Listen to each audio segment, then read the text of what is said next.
Market में इतनी जबरदस्त रैली आज बनी है और पूरी दुनिया में बनी है, क्या बदल गया अचानक से ही? नहीं, कुछ बदला नहीं नीरज जी। ऐसे मेरा मानना है कि एक जो बड़ी बात ये हुई कि शायद नवंबर के बाद में फेड ने इतने अग्रेसिवली इंटरेस्ट रेट को नहीं बढ़ाए, ऐसा एक अजम्पशन किया जा रहा है। और दूसरा, फेड की कुछ मीटिंग्स वगैरह भी चल रहे हैं, तो ऐसा लगता है कि वो भी शायद रिसेशन को लेकर एक अपना जो व्यू है वो चेंज करेंगे कि इंटरेस्ट रेट को इतना ज्यादा ना बढ़ाया जाए, ताकि इकोनॉमी यदि रिसेशन में चली जाती है तो काफी मुश्किल से उसको उभारा जाता है या उसको बहुत मुश्किल होता है। और दूसरा, कुछ ऐसी बातें थी कि क्वांटिटेटिव ईजिंग वगैरह के स्टेप्स भी हो सकते हैं आगे जाके। तो थोड़ा सा जहां यूएस मार्केट में एक रे ऑफ होप, एक आशा की किरण नजर आई, तो उसका बिल्कुल साथ सारे ग्लोबल मार्केट्स ने दिया, क्योंकि सब ओवरसोल्ड टेरिटरी में ट्रेड कर रहे हैं। तो काफी अग्रेसिवली शॉर्ट कवरिंग भी देखने को मिलता है, क्योंकि अभी पिछले सप्ताह यदि देखा जाए तो कोई बहुत ज्यादा कोई पॉजिटिव डेवलपमेंट नजर नहीं आ रहे थे। बिल्कुल ऐसा निराशा का माहौल ही सभी तरफ से था। तो जैसे ही एक उम्मीद की किरण नजर आई, तो इनफैक्ट ग्लोबल मार्केट्स ने उसका स्वागत किया और आज हमने देखा एक अच्छा खासा रिकवरी आया है और शायद आगे भी जारी रहेगा। बिल्कुल आप सही कह रहे हैं। और एपिटाइट इतनी ज़्यादा है कि देखिए, ऐसे में लोग फोमो के शिकार हो जाते हैं। अगर आपने बुरे समय में स्टॉक खरीदे हैं तो आपको बहुत फ़ायदा देते हैं, लेकिन अगर तेज़ी से भाग गए तो फिर आपको लगेगा अरे लेफ्ट आउट फीलिंग आ गई। तो ये शो इसीलिए है कि आपको ऐसी फीलिंग नहीं आए और समय पे आप अच्छे स्टॉक्स को चुनें। एक व्यू सर्वेंद्र, आपका वही क्विक कमेंट चाहिए, फिर हम लोग आगे चर्चा डिटेल में करेंगे। जी, आप हमेशा लाल टाई पहन के आते हैं, लेकिन आज आपको मैंने नीला कुर्ता पहना दिया है ना? नीला कुर्ता इसलिए कि आपको इन्वेस्टमेंट आइडियाज़ देने हैं। तो बिल्कुल। क्या व्यू है इस समय मार्केट पे? आपका व्यू कुछ भी हो, लेकिन आप बताइए क्या राय बनाते हैं आप इन्वेस्टमेंट के लिए? देखिए, पहले तो आपको और पूरे सीएनबीसी परिवार और दर्शकों को बहुत-बहुत विजयदशमी की बहुत-बहुत मुबारकबाद और बहुत-बहुत शुभकामनाएं। आने वाला साल हमारे लिए इन्वेस्टमेंट्स के लिए अच्छा हो, ऐसी मनोकामना करते हैं। जा रहे हैं थोड़ा सा एक त्रिशंकु पोजीशन में कि कहीं हमने आज एक जो बाउंस किया वो लॉन्ग टर्म 200 डे एवरेज से हमने बाउंस किया और हम short to medium term resistance area के आसपास आ गए। तो वो दायरा जो एक आपको दिखेगा कि 200 पॉइंट का है, कि जो दायरा है समझ लिए मोटा-मोटी 16,800 से लेके 17,200 तक का 400 पॉइंट का दायरा है। उसी में आपके 17,800 के 16,800 के आसपास आपके लॉन्ग टर्म एवरेज, 17,200 के आसपास आपके medium term short term average. तो उस दायरे में हम हैं और एक अच्छी शुरुआत हमने महीने की है। बट मानना थोड़ा यही है कि अक्टूबर में थोड़ा पेच फंसा हुआ है बुल्स और बेयर्स का, तो एक 15-20 दिन थोड़ी तकलीफ हो सकती है। बट आई थिंक कि अक्टूबर महीने में आपको एक अच्छा ट्रेडिंग बाउंस, एक अच्छा ट्रेडिंग बॉटम कहीं मिलना चाहिए। आज वो मिल गया है कि नहीं, उस पर कमेंट नहीं दे पाएंगे, बट यस, एक अच्छा आज बाउंस मिला है और towards the end of October I think सारी मुश्किलें थोड़ी थमनी चाहिए और एक अच्छा ट्रेडिंग बाउंस बाजार के लिए यहाँ से आना चाहिए। ट्रेडिंग बाउंस आना चाहिए और यही समय होता है कि अगर मान लीजिए 10-12 महीनों के लिए आपको एक रेंज मिलती है तो उसी समय स्टॉक पिकिंग भी की जाती है। अच्छा, मैं अब आगे जब बढ़ूंगा तो मार्केट की राय के साथ साथ स्टॉक पिकिंग लेता हूं, लेकिन बिना लोगों को ज़्यादा इंतजार कराए मैं स्टॉक पिकिंग पे आना चाहता हूं। आस्था और आशीष बहती जी, मैं आपके पास जब आऊँगा तो मार्केट रिव्यू आपका भी लूँगा। महेश्वरी जी, आपसे शुरू करते हैं। बताइए शुरू में 2 टॉप पिक्स जो माला माल कर दें हमारे दर्शकों को। जी, पहला जो स्टॉक आइडिया रहेगा वो रहेगा Mazagon dock shipbuilders limited. हमने एक तूफानी तेजी से स्टॉक में आते हुए देखी है और मेरा मानना है इस स्टॉक में पोटेंशियल है यहाँ से भी डबल होने का। माइंड माय वर्ड्स, यहाँ पे से भी पोटेंशियल है यहाँ से भी डबल होने का। अब उसके बारे में थोड़ा सा फंडामेंटल मैं बताना चाहूंगा। सबसे पहले तो 11,000 करोड़ के मार्केट कैप पे कंपनी मिल रही है और इस साल का मुनाफा कम से कम उनका 1,100 करोड़ का आएगा। तो एक वर्चुअली डेट फ्री कंपनी जिसके पास में 12,000 करोड़ का कैश बुक्स में है, 45,000 करोड़ की एग्जीक्यूटिबल ऑर्डर बुक है जो अगले 7 से 8 साल वहां पे चलती रहेगी। और एफआईज और डीआईआईज दोनों हर क्वार्टर में इस स्टॉक में लिस्टिंग के बाद से बाय कर रहे हैं और रिटेल इसको स्टॉक को बेच रहा है। तो रिटेल की होल्डिंग 14 से अब 11 हो गई है। 86% होल्डिंग इसमें 85% के आसपास गवर्नमेंट ऑफ इंडिया की है और बाकी एफआईज और डीआईआईज की है। तो मेरा मानना है इस स्टॉक में बहुत वैल्यू नजर आती है मुझे। और FY24 में जो हमारा अजम्पशन है कम से कम 40 रुपए की ईपीएस मझगांव डॉकयार्ड में आएगा। तो अभी भी 14 के प्राइस अर्निंग मल्टीपल पे इतना बढ़िया स्टॉक अवेलेबल है जो डिफेंस और कॉमर्शियल व्हीकल दोनों बनाते हैं शिपिंग इंडस्ट्री के लिए। तो बिल्कुल इस स्टॉक को अपने पोर्टफोलियो में ऐड करना चाहिए जरूर। हमने 7-8 दिन में एक स्टॉक में अच्छा रैली देखा, पर अभी पार्टी बाकी है।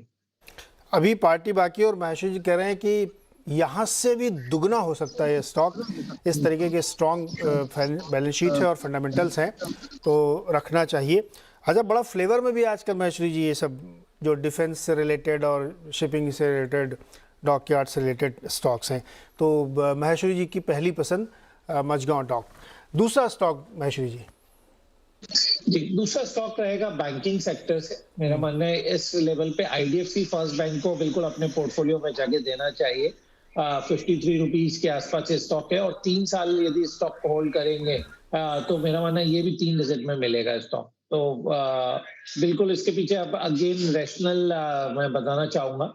FY22 में इसका जो मुनाफा था करीब 145 करोड़ का बैंक का मुनाफा था और FY24 में मुनाफा बढ़ के कम से कम 2000 करोड़ रुपए आएगा। तो ये आज एयू स्मॉल फाइनेंस बैंक और बंधन बैंक जो 40,000 करोड़ से ज्यादा की मार्केट कैप पे मिल रहे हैं और प्रॉफिटेबिलिटी भी इसी रेंज में है, तो कोई रीजन नहीं आईडीएफसी फर्स्ट बैंक का वैल्यूएशन इतना लो हो। दूसरी बात, बैंक ने अपना एक मेटामॉर्फोसिस किया है, एक अपने बिजनेस मॉडल में जो सी चेंज किया है कि कॉमर्शियल या बिजनेस या होलसेल लेंडिंग से बढ़कर रिटेल में शिफ्ट हो गए। तो रिटेल में अभी उनके पास में 650 से ज्यादा अपनी ब्रांचेस पैन इंडिया हो गई हैं और फोकस ही उनका पूरा रिटेल बिजनेस पे शिफ्ट हो गया है। तो जिसके कारण से हम देख रहे हैं कि एनपीए लेवल्स में भी कंटिन्यूस वहां पे डिक्लाइन आ रहा है और नेट इंटरेस्ट मार्जिन अपने ऑल टाइम हाई पे पहुंच गए। तो मेरा मानना है करीब 6.5% तक के net interest margin IDFC bank अगले 2 साल में रिपोर्ट कर सकता है और अभी भी मार्केट प्राइस तो बुक वैल्यू देखूं तो 1.7 पर मिल रहा है। तो काफी वैल्यू है इस स्टॉक में। इस स्टॉक को भी बिल्कुल मिस नहीं करने की सलाह रहेगी। महेश्वरी जी, 6.5% के एनआईएम तो मेरे ख्याल में इंडस्ट्री के हाईएस्ट होंगे, सस्टेनेबल होंगे? हाँ बिल्कुल, यदि आप रिटेल बिजनेस में जाते हैं तो बिल्कुल ये मार्जिन सस्टेनेबल है। तो ये मार्जिन सस्टेनेबल नहीं रहते यदि आप होलसेल लेंडिंग करते हैं, यहाँ पे 10-10 बेसिस पॉइंट की मारामारी है। और आपने अभी देखा होगा कि इंटरेस्ट रेट का आरबीआई ने 3 बार बढ़ा दिया, तो आपके जो होम लोन और सारे लोन्स महंगे हो गए, पर डिपॉजिट 50 बेसिस पॉइंट ही बढ़ाया है बैंक ने। तो अपना नेट इंटरेस्ट मार्जिन को ये बिल्कुल प्रोटेक्ट करके बैंक चल रहे हैं अभी, क्योंकि क्रेडिट की डिमांड ज्यादा है तो वहां पर उसका यूटिलाइजेशन कर रहे हैं, इसलिए इनके हाई रहेंगे। ओके, तो मझगांव डॉक और आईडीएफसी फर्स्ट, जहां पे रिटेल लेंडिंग की तरफ बैंक का ज़्यादा रुझान है, जहां पे मार्जिन्स अच्छे होते हैं और जहां पे बुक थोड़ा सा ज़्यादा स्ट्रांग हो जाती है, क्योंकि वहां पे डिफ़ॉल्ट बल्क में नहीं होता, कोई छोटे छोटे लोन होते हैं, तो वो ज़्यादा रिस्क को मैनेज करने में आसानी होती है। इसलिए आईडीएफसी बैंक पसंद है। और महेश जी कह रहे हैं 3 डिजिट में जा सकता है, मतलब मोटे तौर पे 100 रुपये से ऊपर का लक्ष्य हो सकता है यहाँ पे। अभी 50-55 रुपये के आसपास ये ट्रेड करता हुआ दिख रहा है। तो दूसरी पसंद आईडीएफसी फर्स्ट की ये है यहाँ पे। सर्वेंद्र, आपके बताइए 2 बढ़िया पिक। देखिए नीरज जी, यहाँ पे एक रैशनल तो पहले बोल दूं, जहां बात ये आ गई कि हमको बाजार में थोड़ी सी 15-20 दिन के लिए नरमी लग रही है और हम यहाँ मल्टी मंथ कॉल ले रहे हैं, तो जो फिल्टर्स यहाँ यूज किए हैं, पहली बात तो वो स्टॉक जिन्होंने multi month multi quarter corrections कर लिए हैं ऊपर से धीमे धीमे या तेजी से जैसे भी, और तकरीबन 50% या उससे ज्यादा ये अपने हाई से घट चुके हैं। तो हम यहाँ पे थोड़ा सा डिफेंसिव फ्लेवर लेके जा रहे हैं। प्लस ये सारे स्टॉक अपने 52 वीक लोज या 100 वीक लोज के आसपास मिल रहे हैं, तो तकरीबन 1 से 2 साल के लोज के स्टॉक हैं ये। इन्होंने पीछे से मल्टी मंथ करेक्शंस किए हुए हैं और 50% या उससे ज्यादा के करेक्शंस पे बैठे हैं। तो हम थोड़ा सा सेफ्टी और डिफेंसिवनेस के साथ खेलते हुए जा रहे हैं, क्योंकि एक लंबा ट्रेड यहाँ पे लेना है against the current prevailing trend जो कि ग्लोब में चल रही है। तो पहला ट्रेड उसमें से है मेरा बीपीसीएल, और मैं चाहूंगा कि इसको धीमे धीमे एक्यूमुलेट करें। मैंने यहाँ पे जो टारगेट रेंजेस रखी हैं, मेरा मानना है कि अगर आप बीपीसीएल एक्यूमुलेट कर रहे हैं तो आप यहाँ पे इसको एक्यूमुलेट करेंगे और आपकी एक्यूमुलेशन की जो रेंज रहेगी वो तकरीबन रहेगी 280 से 310 के बीच में। आप यहाँ पे बीपीसीएल को एक्यूमुलेट करेंगे और आप यहाँ पे स्टॉप लॉस जरूर लगा के रखेंगे 257.40 पे डेली क्लोजिंग बेसिस पे, और इसको आप एक्यूमुलेट करिए। टारगेट्स यहाँ पे रहेंगे नेक्स्ट 9 से 12 महीने के लिए तकरीबन 390 से लेके 400 के लिए। तो एक बढ़िया 1:2 रिस्क रिवॉर्ड, एक मीडियम रेंज अगर आप पकड़ते हैं कि हम कहते हैं कि एवरेज आप इसको 310 के आसपास इसको कवर करिए, 300 के आसपास, तो आपको एक बढ़िया 1:2 का रिस्क रिवॉर्ड यहाँ पे मिलेगा। सर्वेंद्र, जो दूसरा ट्रेड है वो है, और यहाँ पे सर्वेंद्र ये बताइए कि लखनऊ के लोग इतने डिफेंसिव कब से होने लगे? सर डिफेंसिव, अब देखिए डिफेंसिव तो हैं, डिफेंसिव होने अरे नहीं खुल लगे। के खेलिए महाराज। जी जी, नहीं खुल के ही खेल रहे हैं सर। हाँ। 1:2 के रिस्क रिवॉर्ड के बढ़िया ट्रेड दे रहे हैं। सब हाँ। ट्रेड्स के रिटर्न आप देखिए, तकरीबन आपको 30% और अबव 50% तक के आपको रिटर्न्स यहाँ मिलने चाहिए, और डिसेंट 1:2 का रिस्क रिवॉर्ड है।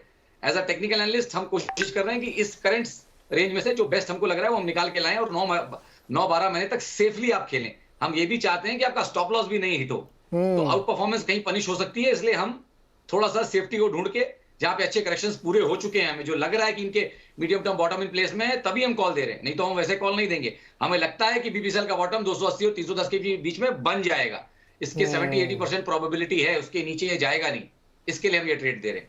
और टारगेट भी बढ़िया आ रहा है, 390-400 का, 257.40 पे आप यहाँ पे एक स्टॉप लॉस लगा के रखेंगे बीपीसीएल के लिए। दूसरा और दूसरी स्टॉक चीज है गेल। जी, दूसरा स्टॉक है गेल। यहाँ पे भी हमको लगता है कि आपको बढ़िया एक 50% करेक्शन के बाद, बढ़िया एक 7-8 क्वार्टर का साइडवेज करेक्शन करने के बाद ये स्टॉक मिल रहा है।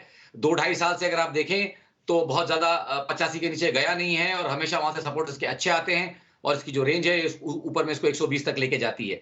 तो यहाँ पे भी हमारी बाय की राय है, आप 80 to 88 के बीच में इसको एक्यूमुलेट करिए। 68.40 का आप यहाँ पे क्लोजिंग ओनली स्टॉप लॉस रखेंगे, और मुझे लगता है कि ऊपर में यहाँ आपको 120 से 125 के टारगेट्स गेल के लिए आते हुए नेक्स्ट 9 से 12 महीने में दिखेंगे। तो दो सरकारी कंपनी और तेल और गैस क्षेत्र की है विशेष नज़र बनी हुई है सर्वेंद्र की। इसमें थोड़ा सा फंडामेंटली ऐड कर दूं मैं कि क्रूड ऑयल भी अब नीचे आ गया है काफ़ी हद तक, और गेल की जो समस्या थी, गैस के लॉन्ग टर्म कॉन्ट्रैक्ट को डिसऑनर किया था गैसप्रॉम ने, अब शायद प्राइस चूँकि यूएस एलएनजी के ऑलरेडी $6 के आसपास आ चुके हैं, तो धीरे धीरे वहाँ से एक ईज़ मिलेगा, और इस स्टॉक ने वाकई बहुत पिटाई झेली है। तो शायद इसीलिए सर्वेंट को बहुत अट्रैक्टिव लग रहा है। और बीपीसीएल में तो बहुत सारे कॉर्पोरेट डेवलपमेंट्स फ्यूचर में होने हैं, कब होंगे कह नहीं सकते, लेकिन कब होने हैं ये तो तय है, और इसीलिए दोनों आता। तो सर्वेंट की नज़र ऑयल सेक्टर पे है, बड़ा इंटरेस्टिंग। अभी आगे मैं इस पर और इनसे बातचीत करूँगा। आस्था जी और आशीष बैती। आस्था जी, पहले तो मार्केट पे आपका व्यू क्या है? आप बहुत मुस्कुरा रही, मतलब आपको बिल्कुल चिंता नहीं मार्केट की? हाँ जी, बिल्कुल मुस्कुराने की वजह है। एक तो फेस्टिव सीजन है, रामनवमी है, आज कल दशहरा है, और दूसरा मार्केट ने भी पूरा सेलिब्रेशन के मूड को यहाँ पे जोर दिया है, और बहुत अच्छी रैली हमें देखने को मिली है। मुझे लगता है कि इंडियन और भारतीय मार्केट ही नहीं बल्कि यूएस मार्केट भी हमारा ये फेस्टिवल सीजन एंजॉय कर रहे हैं, क्योंकि असली पुश तो वहीं से आया है जो हमने ग्लोबल मार्केट्स में तेजी देखी थी। मुझे लगता है कि ये जो तेजी आई है ये थोड़ी टिकनी चाहिए, ऐसा लग नहीं रहा कि ये वैनिश आउट हो जाएगी। मे बी 1-2 दिन थोड़ा सा ये तेज रहे मार्केट, तो मैं तो निफ्टी में अभी भी तेजी में हूँ, और इसीलिए मैं थोड़ा बेटर भी फील कर रही हूँ। तो स्टॉक्स को लेके जो निफ्टी को कहाँ तक ले जाएंगी इसी रैली में?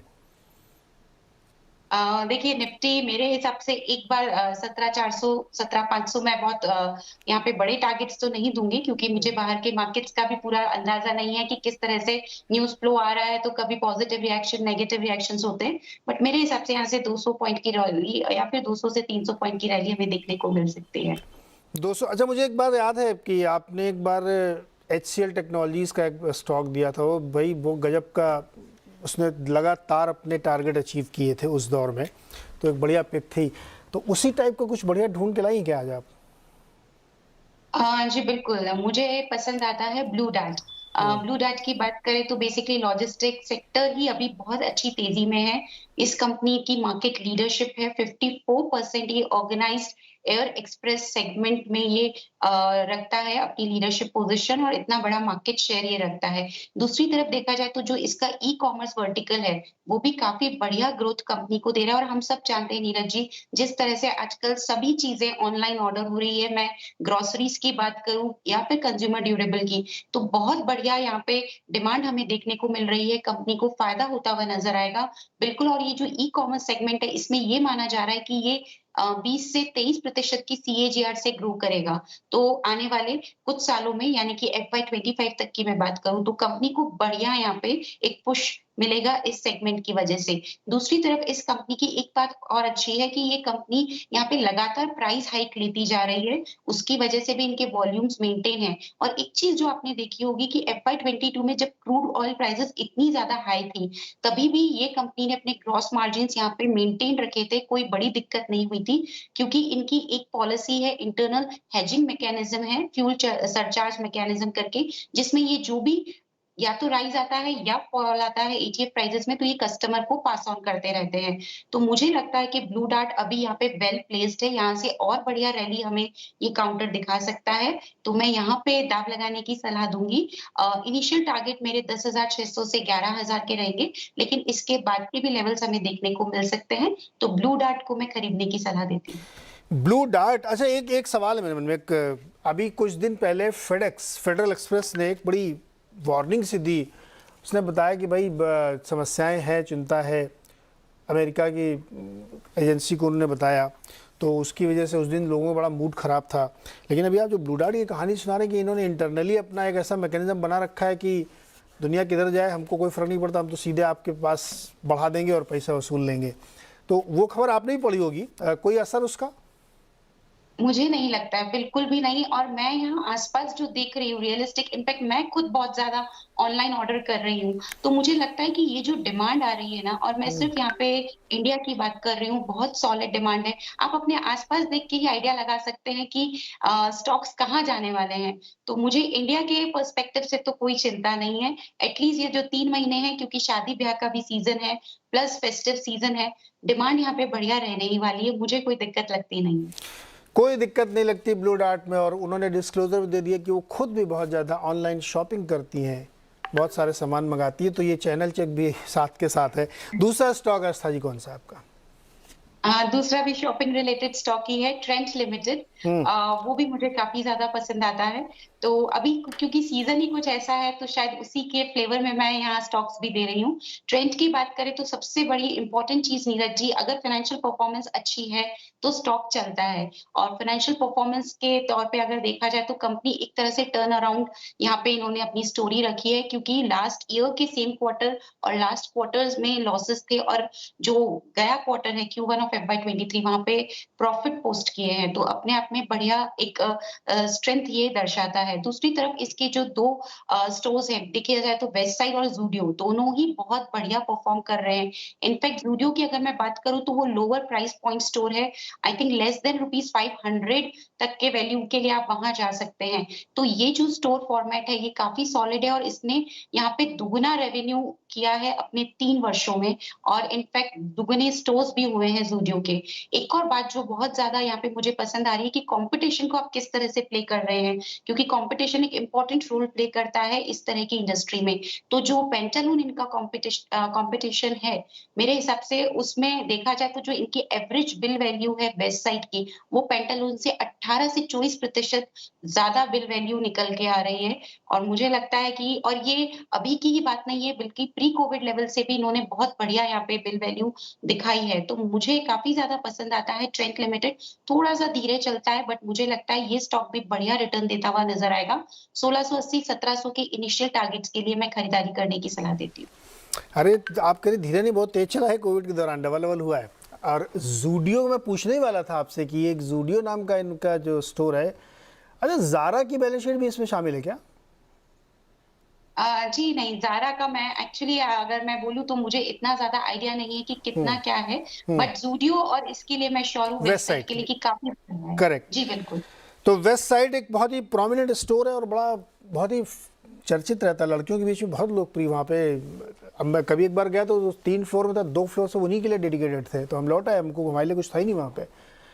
अब ज़ूडियो में देखूंगा एक आध बार कि वहाँ पे क्या होता है, लेकिन डेफिनेटली ये टाटा ग्रुप की कंपनी है और ज़ारा भी इनकी सब्सिडरी है जिसमें भी और ज़्यादा माल बिकता है, बहुत ही फेमस है।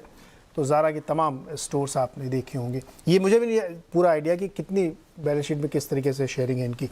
लेकिन बहती जी, क्या व्यू है आपका मार्केट में? आप तो रोज़ सुबह आके हम लोगों को बहुत बढ़िया ज्ञान देते हैं, आज देखने के बाद अब माहौल कैसा है मार्केट का, ये बताइए। जी Neeraj ji, good evening. Market पे व्यू बहुत पॉजिटिव है, जिस हिसाब से स्ट्रक्चर बना हुआ है और जिस हिसाब से इंडिया कंजम्पशन स्टोरी प्ले हो रही है। हमने देखा कि आईटी 52 वीक लो के करीब था, काफ़ी आईटी स्टॉक्स नीचे थे, फिर भी बैंक निफ्टी ने हाई मारा, और जिस हिसाब से ऑटो और कंजम्पशन स्टोरी पूरी प्ले हो रही है, काफ़ी इंप्रेसिव लग रहा है मार्केट। यहाँ से हमने देखा कि ऑलमोस्ट 30 बिलियन के करीब का आउटफ्लो हुआ 2022 में, FIs का, और सिर्फ उसमें से 3 बिलियन आया और हम वापस 18,000 के करीब पहुंच गए थे। तो ये FIs का जैसे ही थोड़ा सा फ्लो वापस आएगा, तो जिस हिसाब से DIs की रेजिलिएंट बाइंग है कंटिन्यूसली, FIs की बाइंग थोड़ी भी सपोर्टिव आते ही हम वापस शायद ऑल टाइम हाई जल्दी देख पाएंगे। पूरी दुनिया के मार्केट्स का अगर आप अंदाज़ा लगाएं तो पिछले एक साल में जो सबसे कम प्रभावित हुआ है वो भारतीय बाजार है, और सबसे ज़्यादा जो प्रभावित हुए हैं मोस्ट ट्रैक डेवलप्ड इकोनॉमीज़ में वो US के मार्केट है। 22 से 33% तक फॉल है वहाँ पे मेजर इंडाइसेस में, और तमाम दुनिया की बड़ी रिपोर्ट से कहती हैं कि 1931 से लेकर के 2022 तक का अगर आप बड़ी फॉल्स का डेटा एनालाइज करें और एवरेज करें तो 35-36%, 37% तक की फॉल एवरेज के रूप में निकल के आती है।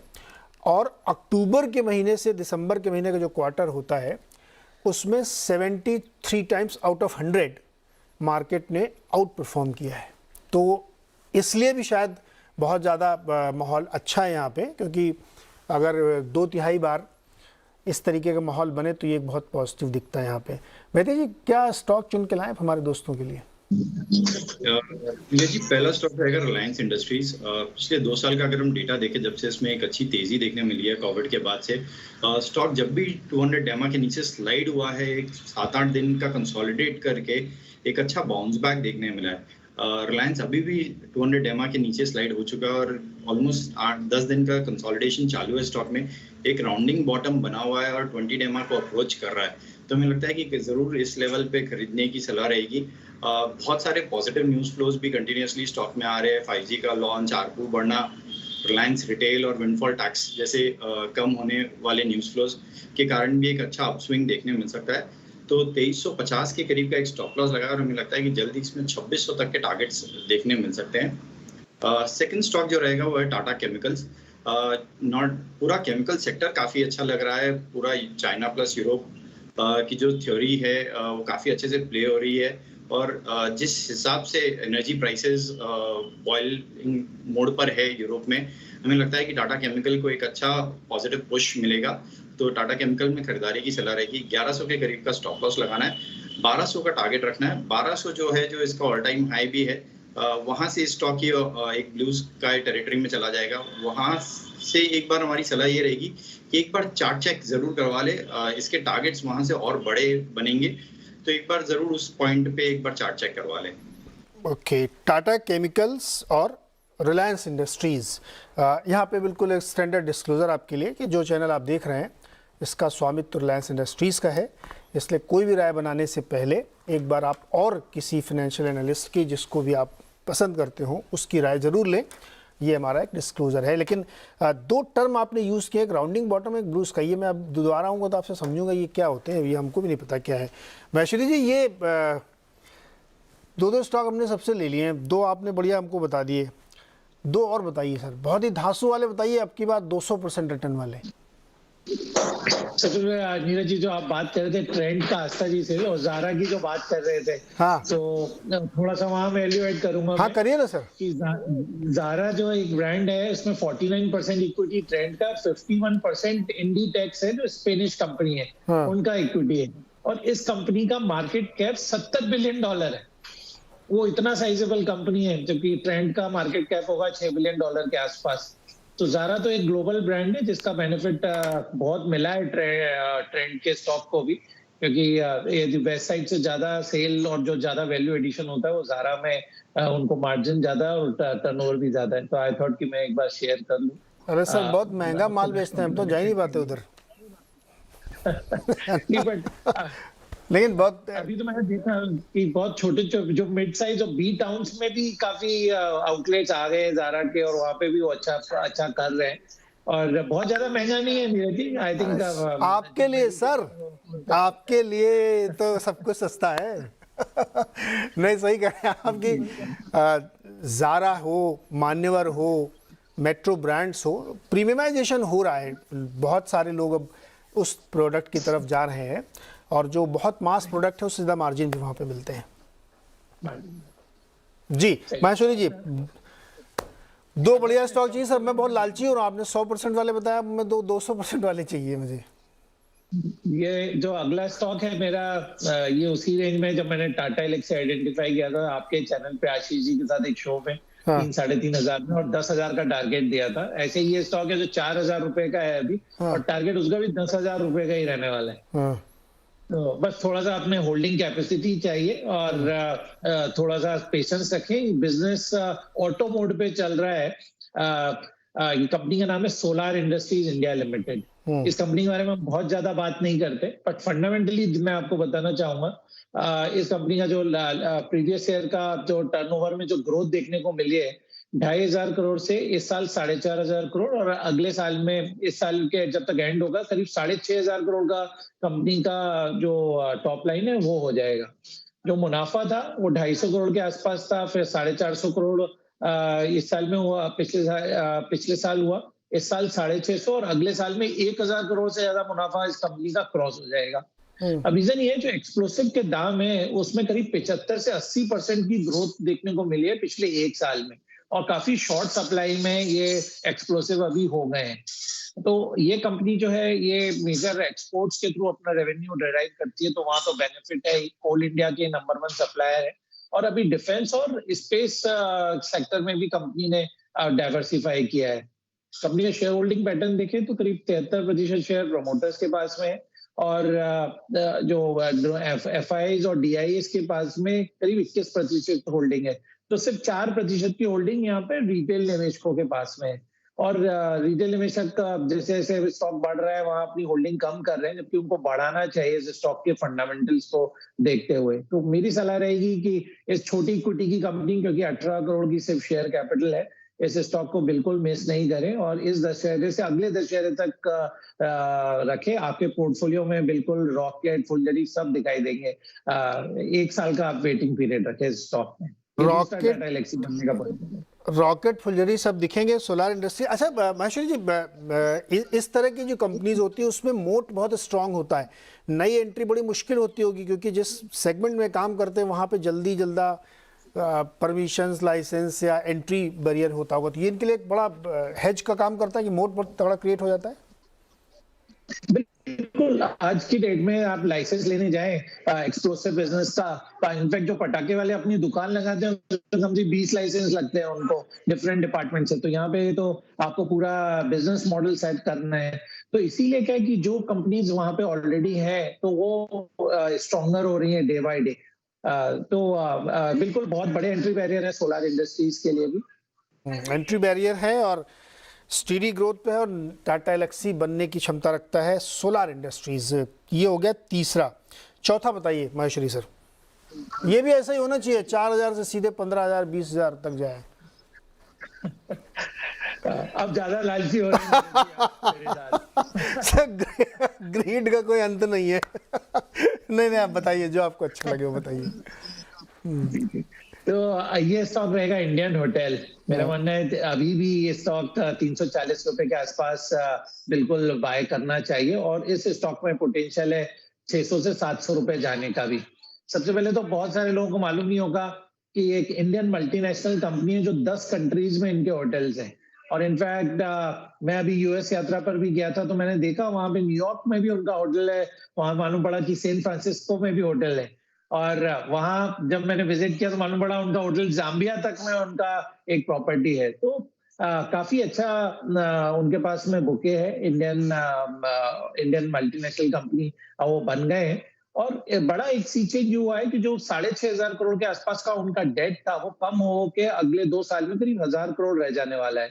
और जो मुनाफा उनका जो प्री कोविड लेवल 350 करोड़ का पीक था, मेरा मानना है 2025 में मुनाफा कम से कम 1,500 करोड़ रुपए का मुनाफा इंडियन होटल की तरफ से आपको देखने को मिलेगा। तो बिल्कुल इस स्टॉक को भी अपने पोर्टफोलियो में जगह अभी भी दे। तो जो ऊपर के 3 स्टॉक्स आपको दिख रहे हैं, Mazagon solar, IDFC first bank, उससे कमाइए और घूमिए, इंडियन होटल्स के ताज ब्रांड में रुकिए और फिर पैसा भी इसमें लगाइए, तो और बढ़िया आपको घूमने को गया। वैसे इस वक्त